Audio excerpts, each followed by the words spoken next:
pag tinamad ka sa gabi na maghilamos, okay lang, hindi tatagyawatin. Unlike this one, pag ito nakatulugan mo, good luck.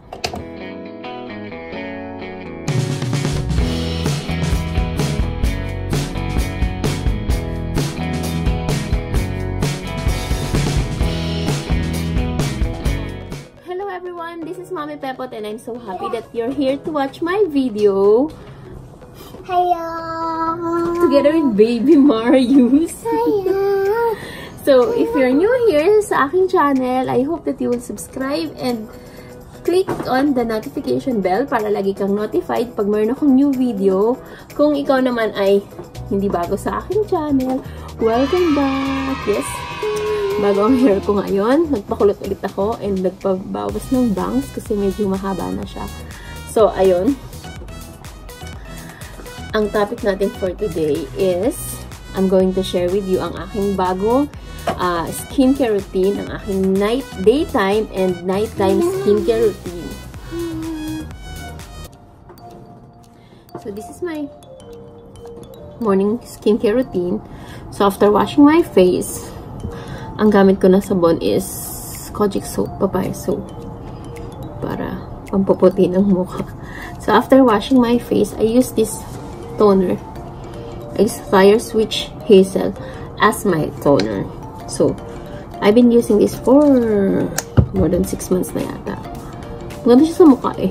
Ever since na ginamit ko siya, medyo madalang na yung paglabas ng sumpa.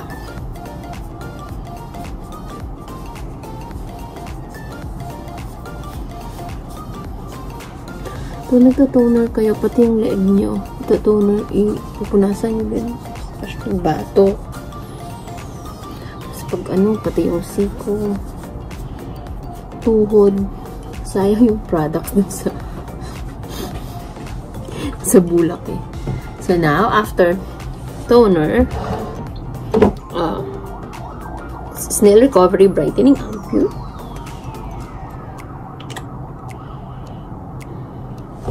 Isang patak sa akas. Kaya ang sangkatutak. Joy pala. The 3D. Isang patak lang talaga. Kasi, ano naman siya, oh.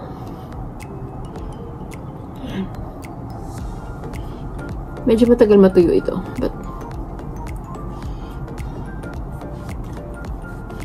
lang naman.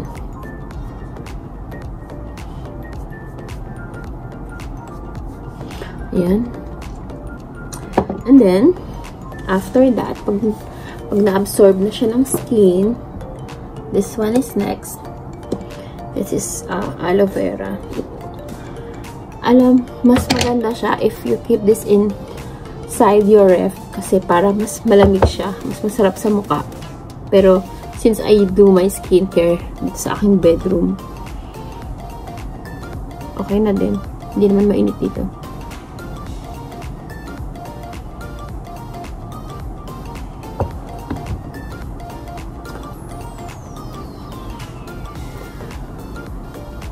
Watery yung consistency nito and wala siyang amoy.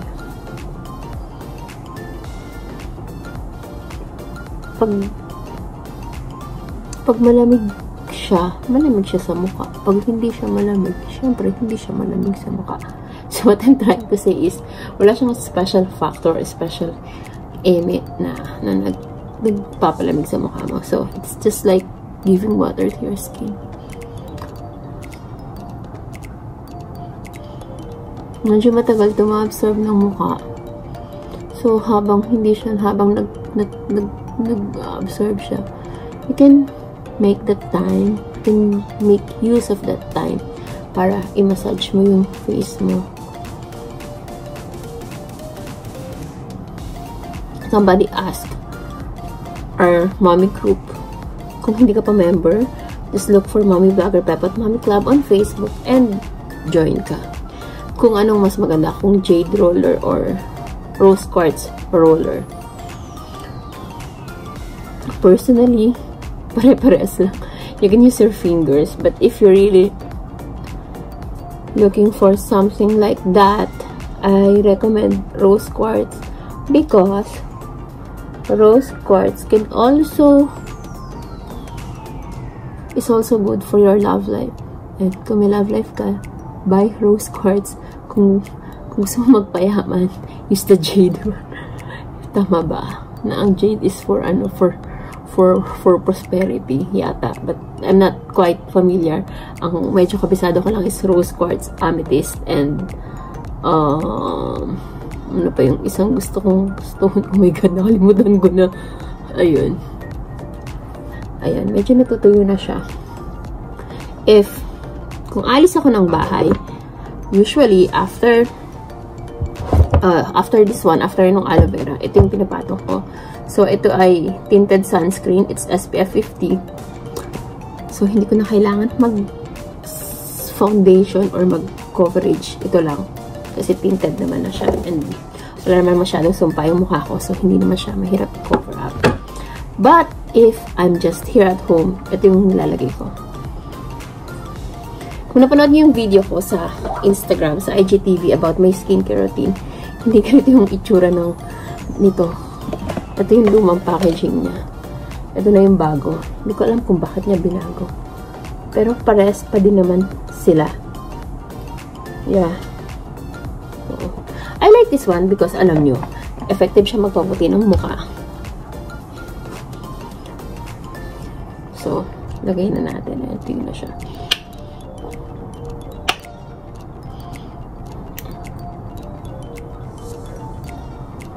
Sa pag in-apply mo siya, medyo maputi-maputi talaga yung mukha mo. Pero nga, after mga ilang minutes naman, na-absorb naman na siya. So, ano na, wala na.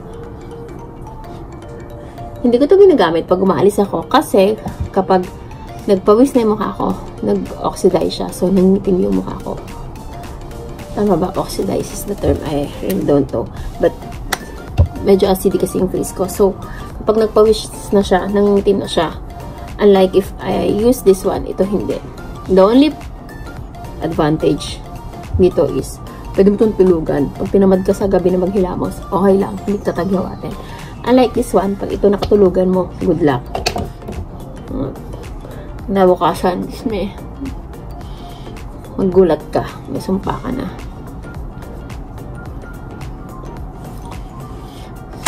So, ayun na. Ay, mag-sunscreen pa pala sa aking leeg at sa aking batok. As much as possible, I don't go out of my bedroom nang walang sunscreen. So, lalo na sa upper body ko kasi mahirap na. Pag lumabas ka, bigla ang labas. At least protected ka. So, ayun. So, there you have it. That's my morning routine. That's my morning skincare routine. Hello again. So, ay, magulo naman ang aking. So, tonight. So, this time, ngayong gabi, I'm going to share with you naman ang aking nighttime routine. Nighttime skincare routine. So, tapos na ako maghilamos. Have toner. If you're looking for the best toner, I recommend this one. Meron naman maliit na nabibili nito sa Watsons. And kung ayaw nyo nito, basta look for something na hindi non-alcoholic para para hindi nakaka-dry kasi lalo ng mukha pag alcoholic yung toner mo. Alcoholic. Pag may alcohol content yung toner mo. So, mas nakaka-dry. Pag dry yung skin mo, mas prone siya sa breakout. Imagine your skin para siyang kalsada na dry tapos nagbibitak-bitak. So, nagkakaroon ng pimples. Okay. Now, this is na ang kaibahan ng nighttime routine tsaka sa daytime routine is, so I'm using this again. This is the Deoproce Snail Recovery Brightening Ampoule. Ayan siya. So, pag kukuha ka sa kanya, you have to press this one. Oh, ayan.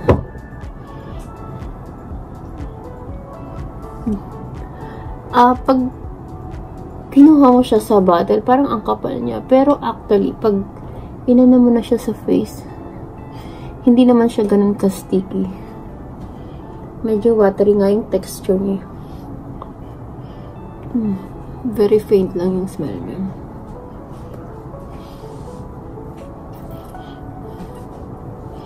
When you do your skincare routine, always make time na imasahe mo yung face mo para sa blood circulation.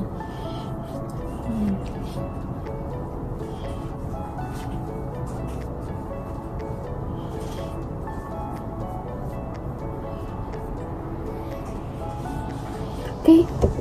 Now, after the Ampoule is yung Snail Recovery Cream. This is my second tub nitong cream na ito. Because it really is effective. I tried. Sabi ko naman, kung napanood yung, again, yung IGTV ko ng aking morning and nighttime skincare routine.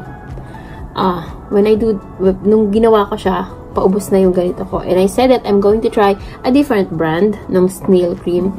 And I did. At hindi ko siya nagustuhan. Kaya, bumalik ako dito. So, medyo madami ako maglagay paggabi. Because, alam niyo naman, ang skin nyo ay sobrang uhaw kapag gabi. So, kailangan talaga huwag nyo i-skip ang nighttime skincare routine niyo. Para pagising nyo, pwede kayong mag-post ng woke up like this, wake up like this, wake up like this, ganun. Sabihin ko sana, promise maganda talaga to.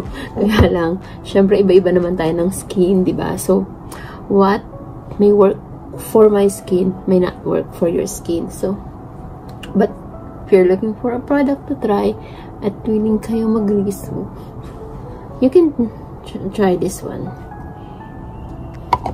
Ayan.